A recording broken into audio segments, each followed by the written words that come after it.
Present play on another Pay Me No Mind sports and entertainment video. My name is Wood. Ironically, this movie that I'm getting ready to talk about, it actually has a line in there about Pay Me No Mind. Not about this channel, but Pay Me No Mind, and kind of some of the my thinking behind that title or behind that name as a channel. Kind of works against me in some ways. But Happy New Year to people. I'm getting ready to talk about this movie, Ma Rainey's Black Bottom. Came out maybe a couple weeks ago, or maybe December 18th, I believe, is when it started. I thought I actually talked about this already, but I didn't. I mentioned it in another review, probably for Sylvie's Love. I love this movie though, and I'm gonna get into a couple of things. But first, I'm gonna go more in depth on my podcast. It's always personal. I think that's a better. Honestly, in 2021, I'm probably gonna move back to podcasting a lot more so than focusing on YouTube. We still live stream some stuff, still talk about boxing, still talk about music and hip hop and whatnot. But I'm gonna upgrade some equipment. I'm in the process right now of upgrading some equipment to get back to podcasting. It's just a better format in my opinion, and it's where I feel the most comfortable. I really enjoy that medium a lot better than here. And with this, I would have loved to have done a video, put some images in there, and maybe a slideshow, or be able to bring up the characters as I talk about them. I would love to do that. That takes time. And I see the level of interest in these types of movies, and I don't know if that's a great investment of time versus me just going over to my podcast. It's always personal, and doing a podcast about that and talking about this, because there's a lot of great underlying stories and a lot of great dynamics in this movie that I hope people see. But then I look around the day after, the week after, 2 weeks after some of these different movies come out, and you see there's no real there's no real fervor. There's no real buzz about any of this stuff, and makes you wonder, what do we as a community, what do black people, where do we spend our time, what projects do we support, what do we really care about? It makes me wonder. I haven't seen too many videos about this. I get a lot of bullshit in my recommendations, the video recommendations for videos and live streams. I don't even know why that stuff pops up in my recommendations, because I don't even Google stuff that would suggest I'd be interested in a lot of that stuff. But and then, for the stuff that I go over here, for the people that do check out some of these types of reviews and discussions, you can always hit the bell icon and be, and get a notification when I go live, and check out to see if it's something that I'm talking about that you have an interest in. That's always a possibility. Like I said, I just did a review on the Sylvie's Love movie from Nnamdi Asomugha that's over on Amazon or Prime Video right now. Another great movie. A lot more black people involved, black creators, black directors, black producers. A lot of people trying to really be about what they talk about, and a lot of people trying to be the change that they want to see in the world. About 14 views on there. That's a little discouraging. Again, for that movie, for Sylvie's Love, I did a full a full review and a larger discussion on it on It's Always Personal. You can find that on Google Podcasts. You can find that on Spotify. Again, I think the podcast game is where I'm really going to be refocusing my efforts in 2021. But getting to this Ma Rainey's Black Bottom, I'm gonna just run over a couple of points that I wanted to hit on that I think people should, all people, all people. I just made a video the other day. We sit here and struggle with race and racial topics in sports every day.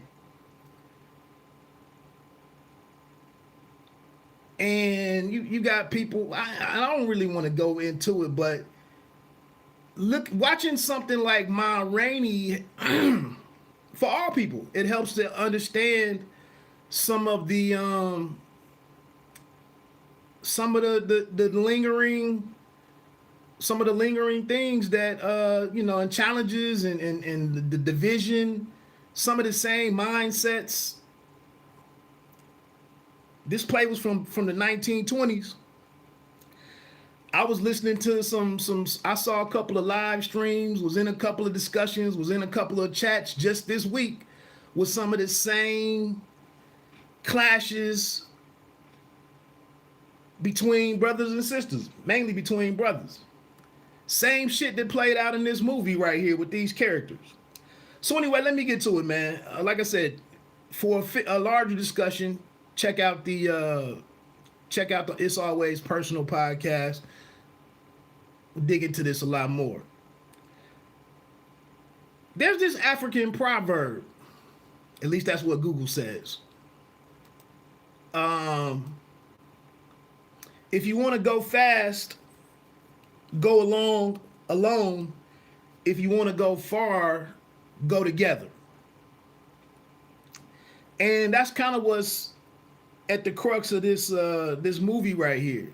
If you look at the characters and break this down a little bit beyond just being entertained, that's kind of what's going on here. So Ma Rainey's Black Bottom, I think the title was very interesting because Black Bottom is the name of a blues song. Ma Rainey was considered the mother of the blues at one point in time. It's based on she's a real artist and whatnot, and the musicians in her band, these are real people. But it's all of this comes from this play by August Wilson. I think he passed away maybe 4 years ago. But August Wilson, this playwright, I guess he made 10 plays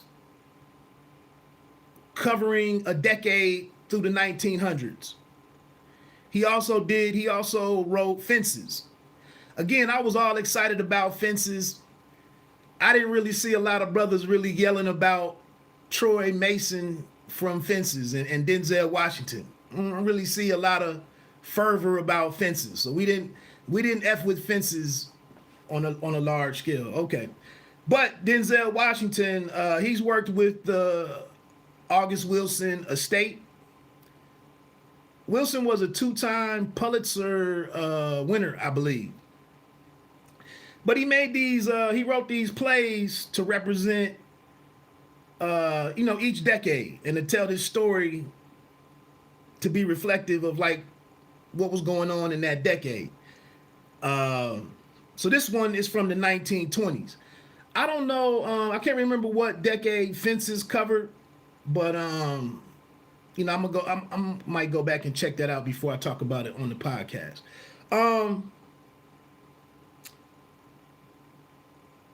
It's directed by George C. Wolfe. He hasn't done a whole lot of projects, but it stars Viola Davis, who was the co-star with Denzel Washington in Fences, which came out in 2016. Chadwick Boseman also in the movie. This is his last, the last project that he did, that he acted in. There is a lot of Oscar nomination talk or Oscar winning performance. He's a front runner or a favorite, for an Oscar and whatnot. If that's all that important. Another actor that I've really taken a notice of over the past couple of years in a lot of roles, and it seems like he's always playing a character in one of these period pieces. But Colman Domingo, he stars in this. And then veteran Glynn Turman. Glynn Turman had a hell of a 2020, in my opinion, to be like a 73-year-old cat.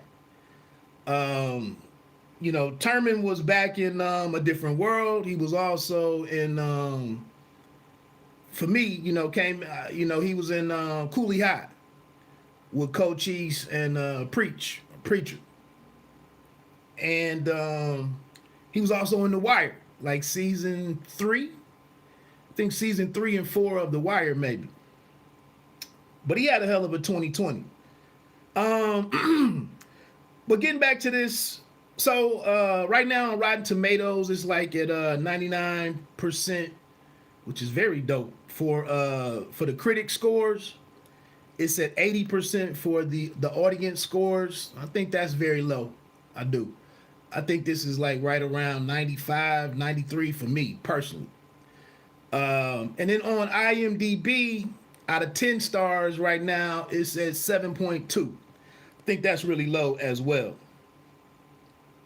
Going back to the title though, Black Bottom. Well, the whole premise of the movie or the synopsis is, Rainey is this blues singer that these two white record executives, you know, this company, they want to bring her in to Chicago. She's from down south, I believe, and performs down south. And they make a note of this in the opening that, you know, she was performing out at the juke joints and, you know, the Chitlin circuit. I'm pretty sure you're familiar with that. But in the 1920s, the late 1920s, I guess there's that northern migration to where a lot of black people left the South to go up to the north to take a shot and pursue factory jobs. And so Rainey goes up to Chicago to record this for this recording session, and her band is already up there. And you know, she doesn't stay with the band. She stays in some kind of nice hotel in Chicago.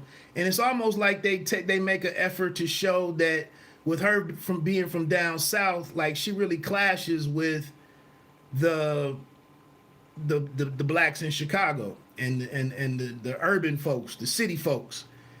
She seems to have this disdain for them, and she's a big deal. That's why these two businessmen, this record label is bringing her up there to get this recording, and you know, so on and so forth. So what it does is it opens up with the musicians going to the recording studio to get set up and to practice, so that when Rainey shows up, Viola Davis, they can do this short list of songs that they've been given that they want to record. And then the whole thing plays out at the you know, at this recording studio. And so there's a whole bunch of stuff there's a whole bunch of dynamics or relationships to really take in. Again, I'll go in more depth on this stuff on the podcast, but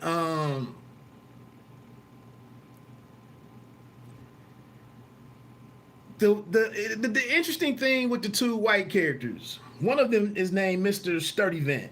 I think he's the more shrewd guy between the two, and you kind of wonder if he really is this dude like a race. Well, it's not much wonder, but he seems to be more of a racist. I'll do business with black people, but I don't really like them. But I'm in the music business, so I make money, you know, and I'll have these relationships to earn money. The other guy seems to be more of a fan of he's a fan of Rainey. He's a fan of the blues. He seems to be a bit of a musician himself. As he's setting up the studio to get ready for the recording session, he plays a little bit on the piano, and you can tell that he's really enthused about Ma Rainey and her people being there that day to get this project done. Now, who knows if he may not really care for Ma Rainey or black people either, but he is fascinated by the blues, and in order to facilitate getting these recordings done, he goes out of his way to bend over backwards and appease Ma Rainey, who is a very abrasive person. You know, she's as equally as shrewd as Mr. Sturdivant. And she's not, and this is the thing, like, people that had talent, black people that had talent, you could interact with white people differently back in that time. And that's kind of the same thing now. You know, you can only be as much of a disruptor and be as disrespectful and standoffish and everything that's determined by how valuable you are or how valuable what you do is to somebody else. So you have this relationship and these things going on, this conflict and this relationship, this rapport between Ma Rainey and the two white guys. And then the other thing that's going on here is the relationship between the musicians. Chadwick Boseman plays this trumpet player. He's the youngest in the group. And then Colman Domingo plays Cutler, who's the band leader. And then you have Glynn Turman, who plays Toledo, who is the pianist. There's also the bass player, who was actually Brother Muzone from The Wire. He's the bass player and kind of is in the back a lot of this movie, but he plays an important role too. But that's what the whole movie is about, is the relationships of these and the exchanges, the dialogue, and the relationships between the four musicians. And kind of, if you look at it, it's how black men deal with one another, coming out of slavery and trying to figure out how to make it in the world, and these attitudes that they have towards one another and the way they clash with one another, the conflict between them is all rooted in coming out of slavery. And a man from any ethnicity wanting to be respected as and viewed as and to have the power and influence of a man. You know, you want to be in charge of shit. You want to be in charge of your own life. You want to call shots. You want to lead, so on and so forth. And obviously, coming out of slavery and whatnot, this is all very new. But even while enslaved, there was still the hierarchy on the plantations with the house Negroes, the foremen, the field hands, and all of that. All of this is why these men talk to each other like they do. I'm gonna go into that more in depth again on the podcast. I'm getting to like 20 minutes.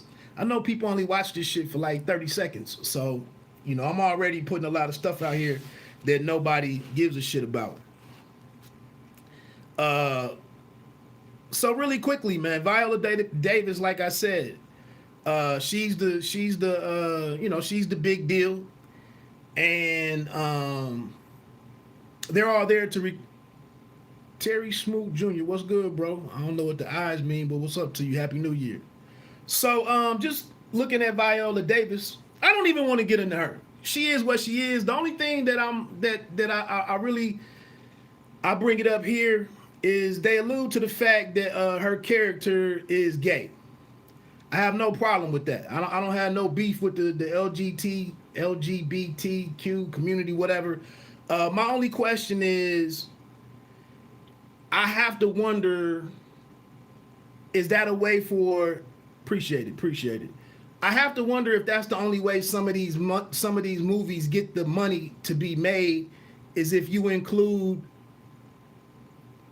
gay characters in the movies. Because the same thing with the self-made joint on C.J. Walker, Madam C.J. Walker, that LeBron James and his people made a couple of months ago with Octavia Spencer. Her daughter was gay in that one. And I'm bringing this up because this movie is from the 1920s. And I don't know that showing Ma Rainey's interest in this young woman, I don't know if that really is central to the story. But they go out of the way, and maybe this was known. I'm assuming this was known back then, same as I'm assuming it was known with Madam C.J. Walker that her daughter was gay and was living with another woman or whatever. I'm not, again, I have nothing against any of that. It's just weird. It ain't even weird. I mean, it's just interesting that here we are talking about these movies and these characters and these stories from from the early 1900s, and everybody. But I don't see this in if there was a movie about the Wright brothers, would there be a gay character? Now they don't even want to use Black American actors to play our historical figures. Yeah, I saw that. That is true.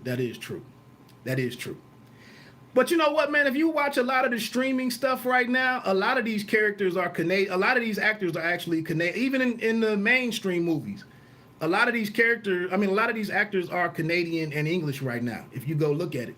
So it's not really that it's not really specific to the Black community and Black movies, Black AIM movies. A lot of these actors, these lead actors in these shows, a lot of them are British. I don't know what's going on there, but if you go look at Google some of these people that you might like, I want to say 6-7 times out of 10, they're from Europe or Britain. But that's all I was mentioning. Ma Rainey has this love interest in this young woman, which kind of sets up the conflict between Ma Rainey and Levy, who's played by Chadwick Boseman, because Levy, while he's a talented trumpet player, he's got his other flaws, and while he's super ambitious, like a lot of brothers, like a lot of us, you get tripped up on materialism and women and your vices, whether it be alcohol. They actually smoke some weed in here. A lot of musicians do. A lot of people do. But Levy doesn't want to play the background, and Ma Rainey is like, I'm the star, fall in line. And so Levy is pissing off Ma Rainey because he's actually trying to interrupt her show to step out to the forefront and do some solos on his trumpet and take away from her shine. And that's pissing her off. And then at the same time, he's also flirting with the young woman that Ma Rainey keeps around, for her entertainment, for lack of a better word. So, but let's get into the basement scene where the band is warming up. So when they get to the recording studio, the friendlier white dude walks the band down to this basement and is like, y'all can warm up in here. Here's the song to play, and just practice. And they're really big about, they want to get this over quick and they want to be efficient, because back in the 1920s, it took a lot to record music, and they don't want to sit in here and waste all this time on BS. They want to do this in 2 or 3 takes and make this an efficient process. But obviously dealing with musicians and artists has always been something where, again, if you're super talented and can generate a lot of money, you do what the hell you want to do a lot of times. And but the musicians, they don't have that luxury. Like, they got to be ready to go, and that's what you're seeing. But once they get down there to warming up, and I'm gonna run through these what these characters kind of represent. But Chadwick Boseman, Levy, like I said, he's a talented trumpet player. He's from Mississippi. And it comes out in the dialogue that at 8 years old, he watched his mother be raped by a group of white men. and I think it happened right in front of him. And I guess it happened in front of his father as well. And then like his father was, obviously you're gonna be ruined, or post-traumatic stress disorder. He was pissed off and wanted some vengeance for how they disrespected him and wronged his household and his woman. And that's kind of left an indelible mark on how Chadwick Boseman's character goes about going ahead and getting ahead in the world. Now, what I said earlier about that African proverb about if you want to go fast, go alone. If you want to go far, go with others. Levy is about going alone. And he represents the younger man in the room, and he thinks that with his talent, with his game, that he can go out here and get it done. He doesn't need these older brothers. He doesn't need to play by the same rules that they accept and be as deferential to white people as they are. He's all about breaking this, shaking things up and going about it the way that he wants to. And he's talented enough to kind of do that. And he makes good, he's made music, because even the Mr. Sturdivant, when they first get there, while he didn't really give a damn about, and he wasn't all keen on interacting with Ma Rainey, he asks, where's the dude that plays the trumpet? Like, he wants to get with him to make more money from him. What's up, bro? Happy New Year. So, again, this white guy has an interest in Levy because he makes good music. Now, it's one interesting quote that I found in this LA Times article from August Wilson before he died. Because one of the themes in this movie is what I just said: value and ownership. Ownership. That's what these brothers are all that's what a lot of us are messed up about, is ownership and not being able to call your own shots and whatnot. But August Wilson, in this 1987 article, he said, Ma Rainey isn't about this is what you took from us. It says, let me read this. It returns the viewer to the central questions of value and ownership, this time with fatal consequences. Ma Rainey isn't about this is what you took from us, Wilson told the Times in 1987, but this is so valuable what you've taken from us, and discovering that value. There it is. I don't know if that makes sense to you, but this LA Times article on this is pretty deep. But anyway, so he's in here. Levy is sitting here lashing out at everybody. He's real sharp with these other brothers, like he's above all of them. And he comes into the recording session with this pair of shoes like I said, yeah, he's talented with his music. He's ambitious, but then he's not all that great with his money. And then, he's out chasing the women. The older brothers, like I said, we see these same relationships today. If you look at Cutler, who was the band leader, Cutler is the type of brother, like he's a leader of the band. About GD, man, the choice words, though. What do you mean by that, man? But Colman Cutler is the leader of the band, but then he's underneath Ma Rainey, and then he's also underneath the two white record executives. But his whole play about it, his whole approach to this is like, I know who's in charge. I know I know who the bosses are. I know how things work. I'm not really gonna rock the boat. I'm just gonna do my job. I'm gonna do my job well. I'm gonna make sure that nothing gets out of line and we don't mess up our money.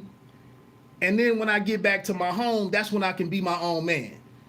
And again, Levy is like, I ain't with that. Chadwick's character was blasphemous in script. Yeah, exactly. I agree. So Cutler, and you see this with brothers now. I'm probably more, honestly, I'm more Cutler. 10 years ago, I was Levy. I'm 45. Music happy. Happy New Year, man. Oh, you talking about him.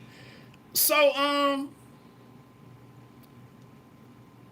Cutler is down here trying to keep everything in line. He knows what the one man came and gave him the list of what they're gonna play. And then he's like, but then Levy is like, nah, we're gonna play my version. And he's like, nah, we're gonna play it the way we've been playing the song. Like, you the newest dude in the band, we're gonna play this the way that we've been playing it. But Levy is like, nah, man, they are already talked this out with the two businessmen, with the two record executives. They want to hear my version. That's what we gonna play. So right now he's already telling you, like, I ain't really here to fall in line and do what y'all want to do and go along to get along. I'm in here trying to make my own name and trying to get paid. And he's like, he lets him know, I'm trying to get my own band together, cause I ain't really I'm not really trying to defer and be no follower of you. But that's the one thing when you talk to young people. Any great leader has to be a great listener, and at some point in time, you had to follow. And Levy is like, I'm skipping all of that. You older cats, whatever. So then, like I said, that's Cutler's approach is, I'm just going to do what I got to do, and when I can get back to my own house, that's where I'll be my own man. That's just the way things are. That's how he looks at it. Then we have Glynn Turman, who plays Toledo. If you look when Toledo was going to the recording session, he has a newspaper under his arm. And this lets you know that he's not a dummy. He's on time. When he gets in there, he's well prepared. He already knows what to do. He respects the structure. He takes his instructions from the leader, so on and so forth. But when they get time to stop in between recording and whatnot, he's reading his newspaper and understanding what's going on in the world. And when you listen to Glynn Turman or Toledo, when you listen to his dialogue, he's exactly about he represents the second part of, if you want to go fast, go alone. But if you want to go far, go with others. And that's what he's trying to relate or convey to Levy. I understand that you're talented and I know what you want to do, but if we're going to do that, we got to do that together. And each of us got to be good at what we do so that we can all move forward. And Levy is like, I don't give a damn about none of y'all. I'm the man. I got all the ideas. I can do this myself. And so that's what's causing Levy to clash with Toledo, and also what to clash with Cutler. Now I'm getting ready to get on off of here, but the last, because like I said, I'm gonna go into this more depth on the podcast that I'm gonna do. It's always personal. I'll throw the link up there on the site somehow. The other interesting thing that was in this movie was when they first get down to the basement, Levy keeps going over to this door, and that's in the room, and the door is locked, and they keep mentioning this door, and he goes over and checks it a couple of times, and it's like, why are you so fixated on this door? And again, Cutler and Levy are like, bruh, just make the man, keep this about what we're here to do. Like, the hell with that door, let's just do our job. And Levy is like, Levy is like, nah, what's up with this door? Where they locked in the basement, though. That's what I'm getting ready to get to. So at some point later in the movie, as we find out what Levy's motivations are and what his ambitions are, and that he thinks he can change the game, he thinks he can take control of his own free will. He thinks he can exercise free will and move about this world however he likes. But this door is locked, and that's letting him know, regardless of what you think, the reality is, whatever your perception is, the reality is you're stuck in this game. And he keeps going over there trying to get out that door. Later in the movie, he actually gets the door open, and when he goes out, the door leads into this. It's just a little cubby hole looking up at all the buildings that are around him. And it's even though he busted through that door, he still can't go anywhere. And that's basically a metaphor for what's the relationship between him and Mr. Sturdy Vant, because while Sturdy Vant likes his music and has made this deal with him, when he finally goes to get paid for what his services and what he brings to the table, Mr. Sturdy Vant switches it up and gives him less money than what he originally promised him. And then if you watch the end of the movie, he actually takes his music and gives it to a white group. And they go and perform the music that this man, that's what really represented Levy. All he had in this world was his talent and his music. And that's what made him unique. That's what gave him the power that he thought that he had. But the business, Mr. Sturdy Vant took it from him, gave him less money than what he thought he was gonna get, and then gave it to somebody else for them to go out and perform it. And so that's kind of, in my opinion, that's what busting through that door really represented in the big scheme of things. That was kind of the poetic, part of this. Other than that, though, just getting into to kind of the conclusion of the movie, because there's not a whole lot there outside of these relationships between the musicians. Once they go upstairs and record this album, record these 4 or 5 songs that they had, I guess you could look at the fact that Ma Rainey, how she could call the shots because of her talent. She gets her nephew to be a part of this recording, but the boy he stutters. And it's pissing everybody off because, like, Cutler was like, and Cutler and Toledo were like, we want to knock this out and get out of here. And even Levy is pissed off because this dude can't say these 2 lines that he has to say. The white people are mad. The 2 white businessmen are mad because they're wasting, me and my lady was tripping on that scenario. She said the white people had them locked up down there. Well, she was right in a sense. Like I said, it's the hierarchy of all of this. They're just the help. The band is just the band. Y'all go down there and, get ready to come up here and support the superstar. You can see when Ma Rainey came in the building, she was like, we ain't doing nothing until y'all go get me a coat. Make that happen. It's hot in here. My man ran and got the fan for her. She was calling the shots, and she could do that because she had the talent. She had, like I said earlier, with the ownership and value. They valued her voice, her popularity, and they could make money off of her. They were willing to bend over backwards for her. The 3 musicians or the 4 musicians, they was like, just get in the basement and do what you need to do and shut up. And when we bring you up, be ready to play. They didn't have any power. So it kind of, like I said, it was like it established the hierarchy of what was going on. So anyway, they finish up the recording finally. And then they get back down to the basement, and these brothers just, the whole thing blows up. Levy is pissed off because he learns that he's been bamboozled. He's been played as a sucker. And he thought he was the sharpest one in the bunch.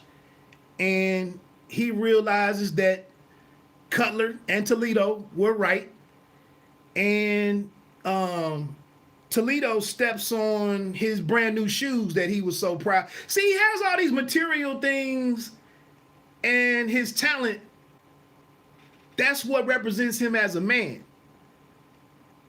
And when these things get damaged and disrespected, he needs to, somebody's got to pay. Like, you can't disrespect me like that. That's all I got. So when Toledo steps on his shoes this second time, because earlier in the movie, Slow Drag, the bass player, had stepped on his shoes. He let him slide. Slow Drag didn't really challenge him much at all. Slow Drag was just like another go along to get along, brother. He was no threat to him. But Toledo challenged him and Cutler challenged him because they both had a understanding of the world, an outlook of the world. They both had a philosophy about themselves, and he couldn't just talk to them and get buy-in from them and manipulate them. like I said, Slow Drag just went along with whatever. But here at the end, when Toledo steps on his shoes and he's been disrespected by Mr. Sturdy Vant, he kills Toledo. And with this being adapted from a play, this ending really works. I can see this really working in a stage play, but here in a movie setting, like what the hell did what did Toledo and what did Cutler and Slow Drag do after you just killed this man in front of him? And we don't know any of that. What happened to Levy? Did he go to prison? It's an article out there online that you can Google if you care about it. But did he go to prison? Was he killed? What happened to everybody? And we don't know any of that. The only thing, like I mentioned, is you see in the outro, they show, and that's another thing, a real quick note. If you remember before, when Ma Rainey went to go leave, the friendlier record exec, he went and chased Ma Rainey out to the car and begged her to sign the release forms. Like, I need you to sign these release forms so we can make the music, so that we can publish it and, do what we need to do. But if you saw the way that Mr. Sturdy Vant dealt with, Levy, he just took Levy's music. He gave him whatever he wanted to give him, and then he went on and gave his music to somebody else. So Levy wasn't even business smart enough to maintain ownership of his art. They just took it from him. But like I said, in contrast, $5. But they couldn't do that to Ma Rainey. And that's why you got to listen to other people sometimes. That's what I was saying earlier with these. What I see right now in our community, everybody is trying to do everything individually. Some people succeed, some people don't. But you got to listen to other people and work with other people sometimes. Only a few of us are really truly talented enough to go out and do it on our own. You can see how Jay-Z, where he is now. But when he started, he had this whole team around him with Dame Dash and Biggs. And when he learned the whole game, when he figured it all out, he got rid of them and then went on to do everything that he's done over the last 10 years and become a millionaire or a billionaire and in a totally different stratosphere now. And Dame Dash and Biggs are basically nobodies now. I mean, Dash still does his thing, but he's nowhere near where he was. So I'm not suggesting that you abandon cats once you get on your way, but only a small percentage of us are able to go out here and really move independently and call shots and blow up. And anyway, I'll get into more of that later. Anyway, man, just to wrap this up, I thought the movie was pretty good, man. I hope people check it out. I hope we'll see what happens with the Oscar situation with Chadwick Boseman. But I really appreciate projects like this. Salute to Denzel Washington for taking up the challenge or the task. Like I said, there's 10 plays altogether. Fences was one. Like I said, they did Fences in 2016. Here they are doing Ma Rainey's Black Bottom in 2020. And there's 8 more to do. We'll see how far Denzel gets with trying to bring all of them to the screen. And like I said, if nobody talks about these movies, if nobody cares about these movies, if there's no fervor after this stuff comes out, then Denzel Washington probably won't be able to get the rest of the projects made. And maybe, like I said, maybe as a community, maybe we don't care about these stories. Maybe we don't give a shit about the 1920s. Maybe we don't care about earlier periods. Maybe we don't value maybe we only value the shit that 50 Cent does. Maybe. It might be the truth. But like my man just said, me and my wife watched this together. I thought it was a dope project. My father-in-law, he's rambling on about it. He liked it too. And so on and so forth. So, check it out. Don't check it out. Whatever. But I would hope that brothers and sisters take a moment to check it out. I know we're at the end. Some of us got to get back to work as the new year is now here. I go back to work Monday and whatnot. But hopefully people check this out. Hopefully you checked out the Sylvie's Love that's over on Amazon or Prime Video. I thought that movie was really great. Again, former NFL player Nnamdi Asomugha put that one together. It's people out here trying to, really trying to be what they talk about. And I think as a community, we should support these people, especially if they're doing stuff that's positive, and advancing the community and whatnot. I think we should I think we should make as much noise about Ma Rainey's Black Bottom and Sylvie's Love and Power Book 2 and the other Power, and all of this stuff should get some shine. Be a little balanced with what we support. But anyway, let me get on off here. Like I said, I already have the a couple days ago I put the post out there with the link to my podcast where I talk about this a lot more in depth and really dig a little deeper on some of this stuff. It's called It's Always Personal. It's Always Personal. It's on Spotify, Google Podcasts, and I talked about Sylvie's Love from a number of different angles. Later on today or tomorrow, I'll probably talk about Black Bottom a little bit more in depth and some of my the lessons and different things that I see in some of these characters and how they're still applicable today. Like I said, 100 years later, man, we still fight. We still got the same amount of division. We still struggling with the same, sense of self-identity, self-worth. How we work with one another to get ahead, and then we still, are fighting against, the same system with the same challenges and barriers. All of this shit is still the same. 100 years later, it's still the same. Although, it's a lot more efficient now for a lot more people to get out here and do what you're trying to do. Like I said earlier with the recording session, it took a lot of time. They had a whole building set there for a recording studio. Now I can sit in here and make music at this desk right here. I don't need a pianist. I don't need a 4-piece band. I could sit here and make a whole album and never leave my computer. That's how efficient things are right now. Even us as YouTube channels and whatnot, you can make videos. You don't need a camera crew. You don't need, all this stuff can be done on a laptop. I mentioned this before I started podcasting in my channel, several years ago. A very inspirational thing that I heard from Donald Glover, the dude on Atlanta, and Childish Gambino. I don't really rock with dude's music too tough, but he said something that really got me in gear. And he said that as long as you got an iPhone in your pocket, or a cell phone in general, as long as you got an iPhone in your pocket, and if you're a creator or if you're a creative, if you can do whatever the hell you want to do. Like, you shouldn't be waiting around for nothing. You should be going and doing what you want to do. And so from there, like I said, I started writing online and writing for a couple of different websites. And then I started my YouTube channel. Like I said, I ain't breaking no records. I don't have 5,000 people in the live chat right now. I don't have 10,000 subscribers and whatever. But I sit here and I have my platform. And I appreciate you 3 cats that's on there right now for rocking with me.